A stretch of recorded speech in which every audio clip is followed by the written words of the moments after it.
Hey everybody, it's David again here at Heritage Farm. Today I was going to do a little video on this Farmall Cub. I'll tell you some reasons why I think it's one of the best little tractors you can have on a small farm or a hobby farm or a homestead. It's a great little tractor. I'll show you some different things about it, some things you might not know about it, some different repair things you can do to it.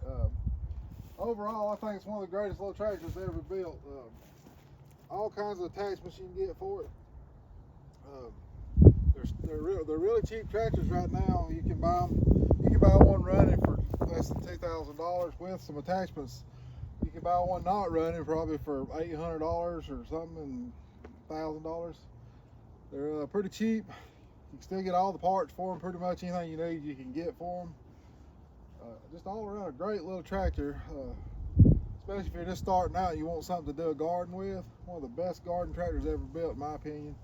The planters, really good on them. The cultivators are really good.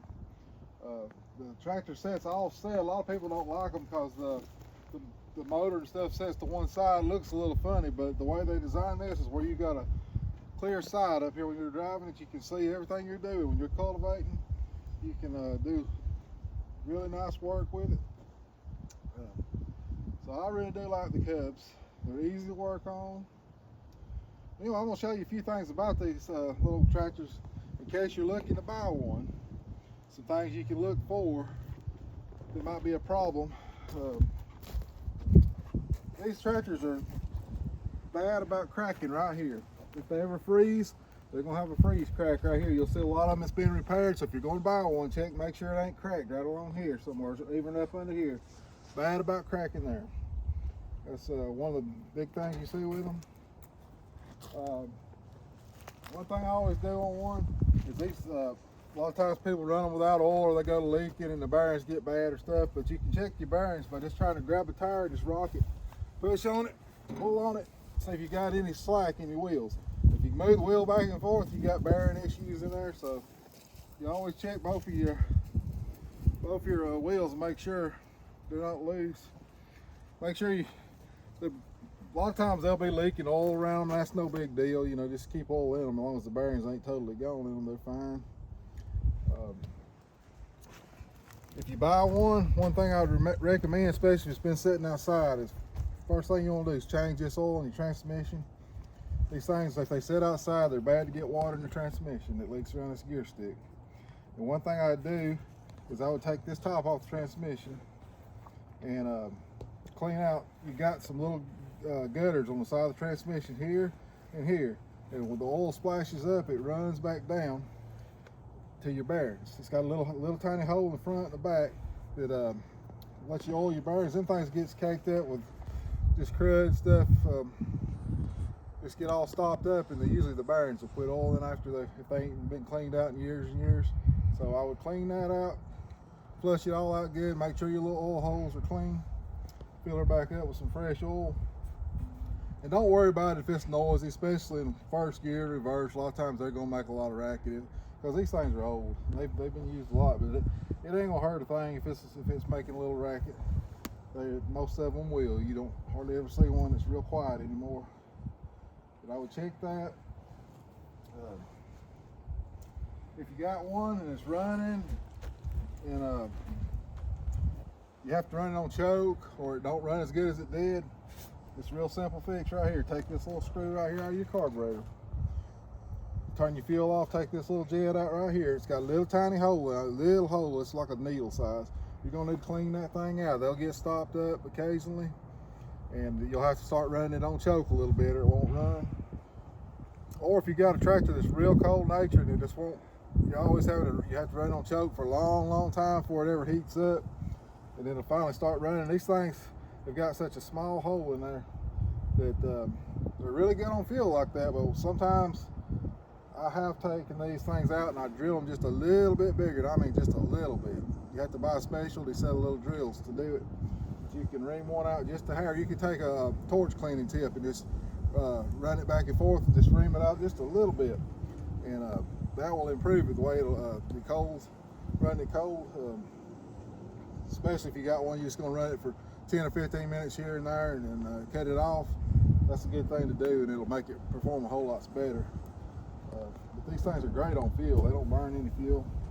Okay, if you got one and it's been sitting a long time, and you got to crank it up, you crank it, it ain't got no oil pressure. Real common thing with these. You'll think, okay, you got one with a bad motor. No, you ain't got a bad motor. Your oil pump is up. Well, it ain't in the pan like most of them. It's up above. It's sitting here on the crankshaft, so it loses its prime real easy. You got to take this plug right here. It's going to be right here on this housing, right under these lines. It's really hard to get to. You have to pull these lines back. You can get in there right there. It's an Allen head. It looks like I can't remember, maybe a 1/4 inch Allen head. Take that thing out. Take your oil cup and squirt some clean oil in it.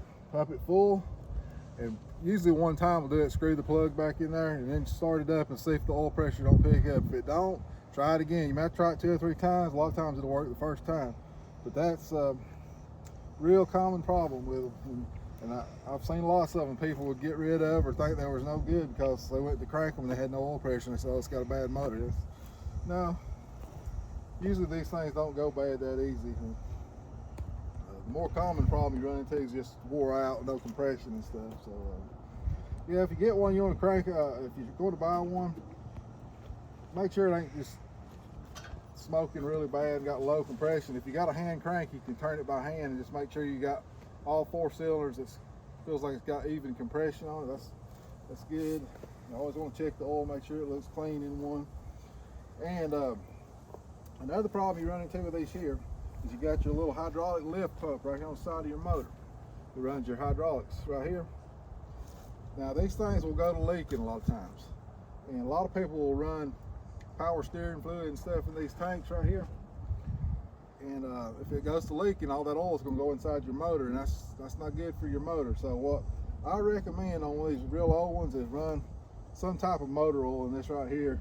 It won't hurt your engine in case it gets in here. Yeah, it's going to make it a little thicker and whine a little bit more, but if you got one that's leaking and you notice your oil level drops in there, yeah, don't run a hydraulic oil or power steering. Run something a little thicker in it, and some kind of engine oil, so when it goes in the motor, it's not going to cause any engine problems. Trying to think of some other things. Your front ends are adjustable. You can run the front ends and the back ends way out. You just have to flip your back wheels around and you can do different stuff. But yeah, these you can run them way out. And, but overall, these are really nice little old tractors. Right here, you got, a lot of people don't know this, you got 2 holes in your hood right here. That's where you can get in there. If you still got the original old generator on it, you can stick your oil cup in here and oil your generator. That's what those are for. But I've converted this one to a 12-volt alternator. Best thing you do is switch one of these over to 12 volts. There ain't nothing to do in that. It makes it a whole lot better tractor. And another thing you got right here on all your old Cubs is right here, I got a grease fitting here and a grease fitting here. Now they don't have grease fittings on these. When you most time it's got a little plug with a screwdriver, a slot in them. Flathead screwdriver slot. Those are you're supposed to grease those occasionally, and I think in the book it shows you taking that little plug out and actually screwing a grease fitting in it like this, and just grease it just a little bit, not much, just a little bit here, a little bit there, and then put the plugs back in it. And the reason they didn't put grease fittings on them, I don't think they wanted you greasing it. A lot of people wouldn't know no better. They just grease it all the time, and that'll ruin it. So you don't want to do that. Maybe once a year, just give it just a little bit right there and right there. Keep that lubricated. You got your 2 holes here in the floor. I'm pretty sure those are for when you run your planter on it. You can see your seeds dropping through these little holes right here when you're planting. Like I said, these things have got really nice planters. They do a real good job when you're planting. Another thing you got on your seat back here, some people don't know it, but you do have an oil hole right here. If you look under that spring, you barely can see it. There's a hole right there that's made to lubricate that seat. You can put your oil cup in there, squirt a little oil in there, and slide it up and down. These seats ride really good if you got them oiled good where they're not hanging. They're really comfortable.